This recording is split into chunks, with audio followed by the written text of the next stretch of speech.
तो दोस्तों ये है सोनी WF-C510 ईयरबड। और इस ईयरबड में काफ़ी सारे यूज़र को काफ़ी सारे प्रॉब्लम्स आते हैं, जैसे कि कनेक्टिविटी में प्रॉब्लम, यानी कि वो अपने ईयरबड को अपने मोबाइल के साथ कनेक्ट नहीं कर पाते हैं या पेयर नहीं कर पाते हैं, लिंक नहीं कर पाते हैं। वहीं इसमें एक और प्रॉब्लम आता है, जैसे कि वन साइड नॉट वर्किंग का प्रॉब्लम, जैसे कि उनका एक साइड का जो ईयरबड है वो वर्क करता है और एक साइड का जो ईयरबड है वो वर्क नहीं करता है। किसी का लेफ्ट साइड वर्क नहीं करता तो किसी का जो राइट साइड का जो ईयरबड है वो वर्क नहीं करता है। तो दोस्तों आज की इस वीडियो में मैं आप सबको सोनी WF-C510 ईयरबड का ट्रबल शूट करने वाला हूं। तो इसके लिए आपको करना क्या, सिंपल आपको अपने दोनों ईयरबड को इसके चार्जिंग केस में रख देना है। और रखने के बाद अब आपको करना क्या, सिंपल इसके चार्जिंग केस के पीछे के साइड में आपको एक बटन देखने को मिल जाएगा।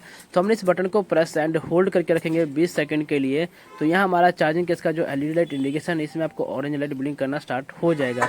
तो ये चीज़ मैं आपके सामने लाइव करने जा रहा हूँ। तो अब मैं इस बटन को प्रेस एंड होल्ड करके रख लेता हूँ 20 सेकंड के लिए। तो जैसे यहाँ पे 20 सेकंड कंप्लीट हो जाएगा तो इसमें हमारा चार्जिंग केस का जो LED लाइट है इसमें ऑरेंज लाइट ब्लिंक करना स्टार्ट हो जाएगा। तो हमने अपना हाथ इस बटन पर से हटा देंगे। तो यहाँ पे हमें कुछ सेकंड और वेट करना होगा। तो यहाँ पे हमारा जो LED लाइट है वो ब्लिंक करना स्टार्ट हो जाएगा जैसे 20 सेकंड कंप्लीट हो जाएगा। तो यहाँ पे हमारा जो ऑरेंज लाइट है वो ब्लिंक करना स्टार्ट हो चुका है और मैंने अपना हाथ यहाँ से हटा दिया है। तो यहाँ पे हमारा जो ये ऑरेंज लाइट ब्लिंक करके बंद हो जाएगा। उसके बाद हमने करना है क्या, सिंपल इसके चार्जिंग केस को हमने बंद कर देना है। तो अब हम इसके चार्जिंग केस को बंद कर देते हैं। और चार्जिंग केस को बंद करने के बाद अब आपको करना क्या, सिंपल आपको 5 सेकंड का वेट करना होगा और उसके बाद हम इस चार्जिंग केस को ओपन करेंगे। तो यहाँ पे मैं 5 सेकंड वेट कर लेता हूँ।